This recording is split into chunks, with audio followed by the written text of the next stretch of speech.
नमस्कार। आपका अखबार के इस अंक में आपका स्वागत है। मैं हूं प्रदीप सिंह। भारतीय जनता पार्टी की जो परफॉर्मेंस रही लोकसभा चुनाव में, उसकी समीक्षा, मीमांसा, विवेचना, विश्लेषण अभी तक चल रहा है। लेकिन एक बात धीरे धीरे समझ में आ रही है कि भारतीय जनता पार्टी का जो सॉफ्टवेयर है उसमें कोई वायरस आ गया है। अगर आप रिजल्ट को एनालाइज करने की कोशिश करें और उसके बाद की घटनाओं को, तो आपको समझ में आएगा कि भारतीय जनता पार्टी ने ये जो वर्डिक्ट आया है 2024 के लोकसभा चुनाव का, उससे कोई सबक सीखा हो ऐसा कम से कम अभी नहीं लगता। आगे चलकर कुछ बदलाव आ जाएगा तो फिर उसकी बात करेंगे, लेकिन अभी की बात कर रहे हैं। लेकिन ये जो 2024 के चुनाव तक भारतीय जनता पार्टी की सोच थी, उनका एजेंडा था, नैरेटिव था, यानी पसमानदा मुस्लिम जो है, एक बड़ा फैक्टर था। आपको जो है एक उदाहरण देता हूं उत्तर प्रदेश का। ओम प्रकाश राजभर उत्तर प्रदेश सरकार में माइनॉरिटीज़ मिनिस्टर, और भारतीय जनता पार्टी ने पसमानदा समाज से रिश्ता जोड़ने के लिए, उनको खुश करने के लिए बहुत से कदम उठाए। एक तो पहले बता दें कि जो मुस्लिम समाज है, ख़ासतौर से अगर उत्तर प्रदेश की बात कर रहे हैं, तो उसका 80% पसमानदा समाज से आता है। इसी पर फोकस था बीजेपी का। बीजेपी को उम्मीद थी कि ये और 3 तलाक के आधार पर मुस्लिम महिलाएं उसको वोट करेंगी। और लाभार्थी योजना, 20 लाख मकान जो है वो मुस्लिम समाज को उत्तर प्रदेश में दिए गए। एक परिवार से अगर सिर्फ 2 वोट मान लीजिए, हालांकि इससे ज़्यादा होंगे, लेकिन सिर्फ 2 वोट मान लीजिए, तब भी 40 लाख वोट होते। और बीजेपी को इसका 10% भी नहीं मिला। और बीजेपी ने क्या किया? दानिश अंसारी को, जो पसमानदा समाज से आते हैं, उनको एमएलसी बनाया और फिर मंत्री बनाया। इसके अलावा एएमयू के पूर्व वाइस चांसलर को एमएलसी बनाया।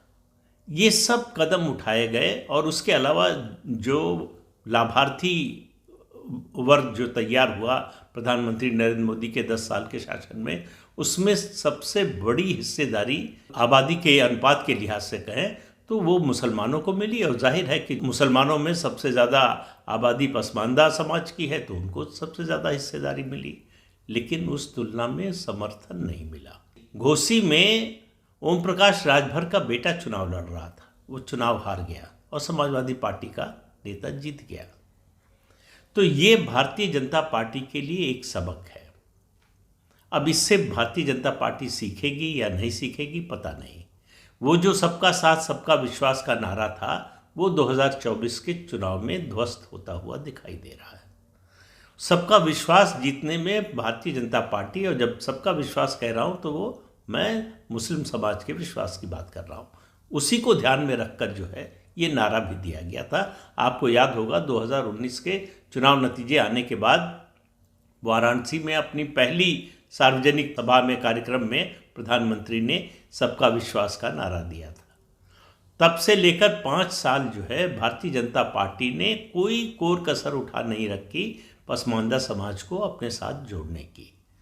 और ये बार बार इस समाज के लोगों को बताते रहे कि किस तरह से आज़ादी के बाद से कांग्रेस और दूसरी पार्टियां जो उनका वोट लेती रही हैं, उनके जो हित हैं उनकी उपेक्षा करती रही हैं, उनको अनदेखा करती रही हैं। लेकिन उस सब का कोई असर नहीं हुआ। ये बात तो ठीक है, चलिए समझ में आती है कि 1952 से आज तक मुस्लिम समाज ने बीजेपी को वोट नहीं दिया। और ये लाभार्थी वर्ग और ये पसमानदा पर जोर, उनके बीच से किसी को लेकर एमएलसी बनाना, मंत्री बनाना, इस सब का कोई असर होने वाला नहीं था, ज़्यादातर लोगों का मानना था। लेकिन बीजेपी के जो नीति नियंता लोग थे, उनको लग रहा था कि नहीं, बदलाव होगा, हुआ नहीं। तो इसको 1 मिनट के लिए अलग छोड़ दें। भारतीय जनता पार्टी के वर्कर की बात करें, संगठन की बात करें। संगठन का इतना बड़ा फेल्योर मुझे लगता है 1984 में जब 2 सीटें आई थी तब भी नहीं हुआ था। तो भारतीय जनता पार्टी का संगठन, और जिस बात का सबसे ज़्यादा ढिंढोरा पीटा गया, ढिंढोरा शब्द आज इस्तेमाल कर रहा हूँ, इससे पहले मैं भी नहीं करता, वो है पन्ना प्रमुख। पूरी तरह से फेल रहा। उत्तर प्रदेश विधानसभा चुनाव के नतीजे आने के बाद मैंने एक वीडियो में बात कही थी, लखनऊ की एक कॉन्स्टिट्यूंसी की। वहाँ एक उम्मीदवार ने पन्ना प्रमुखों की बैठक बुलाने की कोशिश की, तो पता चला कि जो कागज़ पर पन्ना प्रमुख बताए जा रहे हैं, उनके जो फ़ोन नंबर दिए गए हैं, सब गलत है। पन्ना प्रमुख सिर्फ कागज़ पर थे, वास्तव में कोई पन्ना प्रमुख नहीं था। उनको कोई ऐसा भाजपा का कार्यकर्ता नहीं मिला जो कह सके कि वो पन्ना प्रमुख के रूप में काम करता है। और उम्मीद की जा रही थी कि पन्ना प्रमुख 5 साल, एक जो फुल स्केप शीट होती है उस पर लगभग 30-35 नाम आते हैं, उन लोगों से संपर्क में रहेगा। लेकिन कहीं कोई संपर्क में नहीं था। पन्ना प्रमुख नाम का जो प्रयोग था वो पूरी तरह से कागजी साबित हुआ। भाजपा के कार्यकर्ताओं में नाराजगी क्यों थी? भाजपा के कार्यकर्ताओं में नाराजगी बाहर से आने वालों के कारण, और 10 साल में उनके जीवन में कोई सुधार न आने के कारण। उनको लगा कि सरकार हमारी जरूर आ रही है, लेकिन हमको क्या मिल रहा है? ये सवाल देखिए हर वोटर के मन में होता है, और भारतीय जनता पार्टी के कार्यकर्ता के मन में ना आए इसकी उम्मीद करना गलत है। वो जो है पिछले 9 साल तक इस उम्मीद में रहा कि उसको कुछ मिलेगा, उसके जीवन में भी परिवर्तन आएगा। लेकिन उसने देखा कि बाहर से जो लोग कल तक भाजपा और संघ को गाली देते थे, उनके लिए प्रवेश द्वार जो है पूरी तरह से भाजपा ने खोल दिया है। थोक में भर्ती होने लगी। ऐसे लोग जो दागी थे, ऐसे लोग जो पार्टी की विचारधारा के खिलाफ थे, और जो पार्टी और विचारधारा को लेकर जो है दिन रात गालियां देते थे, उन सब लोगों के लिए कहा गया कि इनको चुनाव में टिकट दे रहे हैं, इनका प्रचार करो। अब आप अंदाज़ा लगाइए, अगर आप भारतीय जनता पार्टी के कार्यकर्ता हैं तो आप पर उस समय क्या बीत रही होगी। ये मामला यहीं तक सीमित नहीं रहा। चुनाव नतीजे आने के बाद राष्ट्रीय स्वयंसेवक संघ के सरसंघ चालक मोहन भागवत का एक बयान आया। उस बयान को लेकर तमाम तरह के विश्लेषण हो रहे हैं। कहा जा रहा है कि वो भारतीय जनता पार्टी के शीर्ष नेतृत्व के लिए है, कहा जा रहा है कि वो सामान्य रूप से राजनेताओं के लिए, खासतौर से जो सत्ता में आते हैं उनके लिए है जो समाज के बीच में काम करते हैं कि अहंकार नहीं आना चाहिए। इसकी अलग अलग लोग अलग अलग तरह से व्याख्या कर रहे हैं। भाजपा विरोधी जितने लोग हैं इसको सीधी संघ और भाजपा की लड़ाई के रूप में दिखाने की कोशिश कर रहे हैं। लगातार इस तरह की खबरें, इस तरह के विश्लेषण आ रहे हैं कि ये संघ और भाजपा के बीच जो है अंदरूनी संघर्ष शुरू हो गया है। और कुछ लोग तो यहाँ तक चले गए हैं कि संघ जो है वो नेतृत्व परिवर्तन करने पर भी विचार कर सकता है। हालांकि मेरा मानना है कि ये सब लंतरानी है, हवाई बातें हैं, ऐसा कुछ होने वाला नहीं है। संघ की ओर से इस तरह के बयान हमेशा आते रहे हैं, और संघ और भाजपा में सभी मुद्दों पर मतैक्य कभी नहीं रहा है। मतभेद के मुद्दे हमेशा रहे हैं। एक वीडियो में अभी कुछ दिन पहले ही मैंने बताया था कि जब अटल बिहारी वाजपेयी प्रधानमंत्री थे तब कैसे संघ के 3 बड़े नेताओं ने उनको देशद्रोही तक कहा था। ये कोई नई बात नहीं होगी कि अगर संघ जो है भाजपा के नेताओं को चेतावनी दे रहा है, उनको सजग करने की कोशिश कर रहा है। दूसरी बात, वो ये भी कहने की कोशिश कर रहे हैं कि संघ को टेकन फॉर ग्रांटेड मत लीजिए। अगर भारतीय जनता पार्टी का राष्ट्रीय अध्यक्ष चुनाव के बीच में इस तरह का बयान देता है जिससे ये संदेश जाए, हालांकि उसका उन्होंने खंडन करने की कोशिश की, स्पष्टीकरण देने की कोशिश की जेपी नड्डा ने, लेकिन संदेश ये गया कि उन्होंने कहा कि अब भारतीय जनता पार्टी को संघ की ज़रूरत नहीं है, भारतीय जनता पार्टी बहुत शक्तिशाली हो गई है। यानी पार्टी के अध्यक्ष को अपनी पार्टी की ज़मीनी हकीकत भी पता नहीं थी। नतीजा आया तो उससे उनको पता चला। इस सब माहौल के बीच में होना क्या चाहिए था? भारतीय जनता पार्टी की ओर से और संघ की ओर से, दोनों की ओर से ये कोशिश होनी चाहिए थी कि इस तरह की अफवाहों पर रोक लगाने की कोशिश हो, इस तरह की अफवाहों को रोकने की कोशिश हो, इस तरह की जो गलतफहमियां पैदा की जा रही हैं उनका स्पष्टीकरण सामने आए। तो स्पष्टीकरण कौन दे सकता है? तो स्पष्टीकरण, मैं मीडिया में स्पष्टीकरण देने की बात कर रहा हूँ। आपस में उन संगठनों की नेताओं की बात होगी, ये तो पता है सबको, और उनकी आपस में बात होगी तो बहुत सारे मुद्दे सुलझ जाएंगे, जो गलतफहमियां हैं दूर भी हो जाएंगी। लेकिन ये मान लेना कि संघ और भाजपा में पूरी तरह से हर मुद्दे पर मतैक्य हो जाएगा, ये भी गलत होगा। मतभेद के मुद्दे रहेंगे, लेकिन उन मतभेद में से जो है सहमति के मुद्दे खोज लिए जाते हैं और उनको लेकर आगे बढ़ा जाता है। यही कार्यशैली, जितनी मैं जानता हूँ संघ और भाजपा के संबंधों के बारे में, यही कार्यशैली रही है दशकों से, और इसी तरह से आगे भी होने वाला है। संघ और भाजपा में कोई खुली लड़ाई होने जा रही है या अंदरूनी लड़ाई होने जा रही है, ऐसा मुझे दिखाई नहीं देता। ये दरअसल जो जनप्रतिनिधि हैं उनके बारे में ज़्यादा है। इस चुनाव में सबसे ज़्यादा जो नाराज़गी थी वो जनप्रतिनिधियों से थी, यानी सांसदों से थी। सांसदों के कामकाज, उनके व्यवहार, उनकी जो है अकर्मण्यता, उनका अहंकार, ये सब भाजपा की हार का एक बड़ा कारण है। लेकिन मैं बीजेपी की बात कर रहा था, बीजेपी के सॉफ्टवेयर की बात कर रहा था। बीजेपी और संघ के संबंधों की व्याख्या, उसकी परिभाषा कौन कर सकता है? मैं ये सवाल पहले भी पूछा, फिर पूछ रहा हूं। जो संघ और भाजपा दोनों को अच्छी तरह से जानता हो, जिसका राजनीतिक जीवन या तो संघ में या भाजपा में बीता हो, जो संघ भाजपा की विचारधारा से अच्छी तरह परिचित ही नहीं हो, उसमें पला बढ़ा हो। और भारतीय जनता पार्टी इस विवाद के उठने के बाद टीवी चैनल पर दो जो उनके प्रवक्ता है उनको लेकर बड़ा गंभीर प्रश्न उठता है। इसलिए नहीं कि उनकी कोई निष्ठा संदिग्ध है, ऐसा मैं कह रहा हूं। इन लोगों को भाजपा और संघ के बारे में पता क्या है और भाजपा और संघ की विचारधारा के बारे में इनकी विश्वसनीयता क्या है। दो नाम सिर्फ ले रहा हूं आप।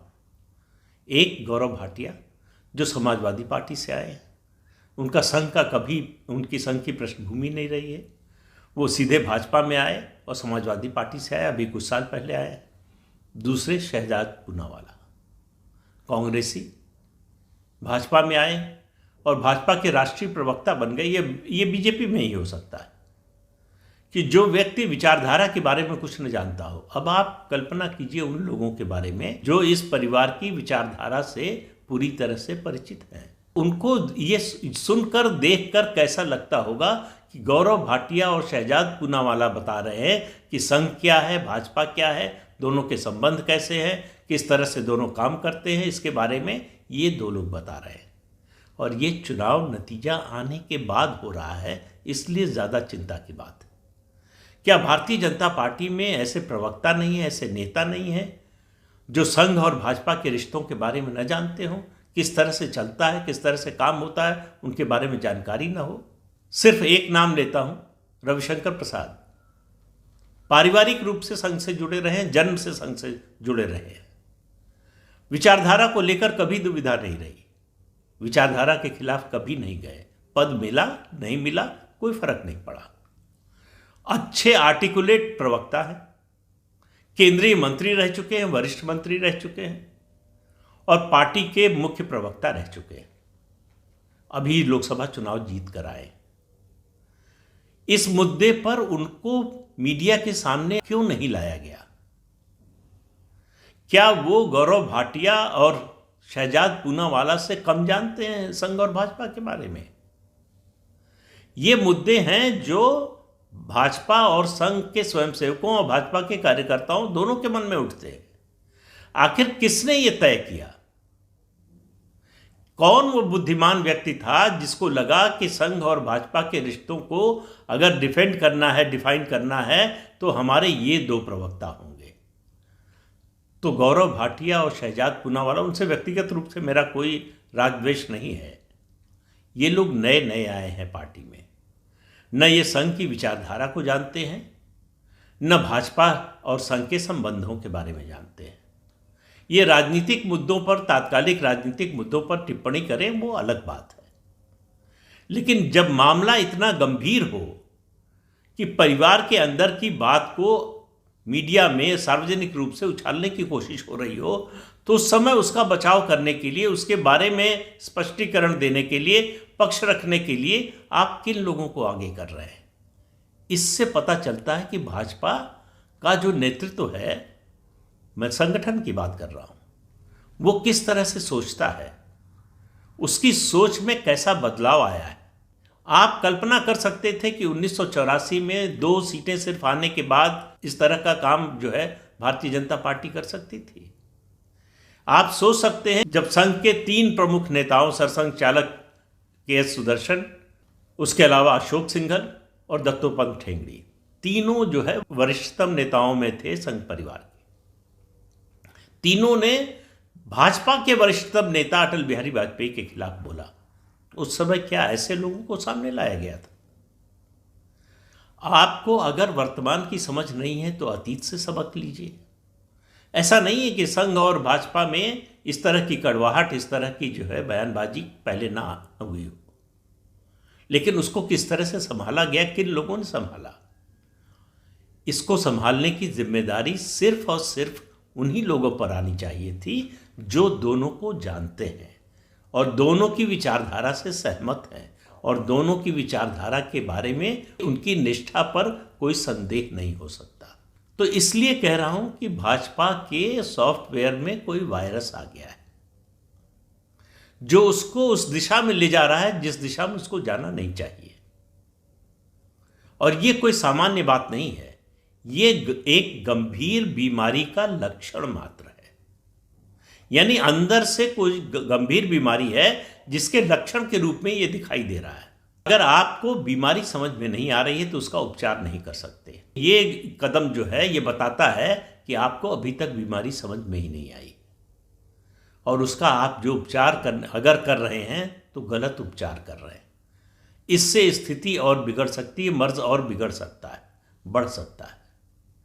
तो भारतीय जनता पार्टी ने अगर इन बातों से सबक नहीं लिया, एक चीज़ हमेशा भाजपा के नेताओं को याद रखना चाहिए कि उनका कार्यकर्ता तभी तक उनके साथ रहता है जब तक वो विचारधारा के साथ रहते हैं।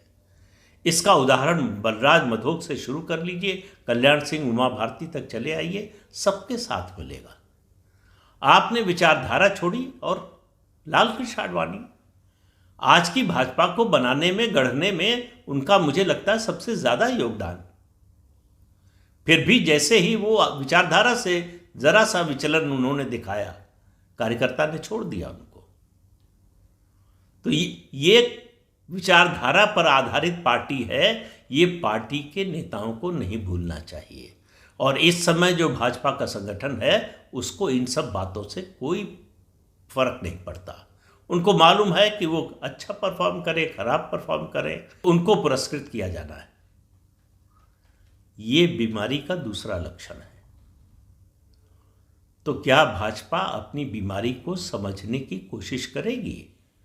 और कोशिश करेगी तभी इलाज की भी कोशिश होगी। ये आने वाला समय बताएगा। तो इस अंक में इतना ही। अगले अंक में फिर मिलेंगे किसी नए मुद्दे के साथ। तब तक के लिए अनुमति दीजिए। आपसे अनुरोध है कि ये चैनल देखिए, शेयर कीजिए, लाइक कीजिए और सब्सक्राइब जरूर कीजिए। नमस्कार।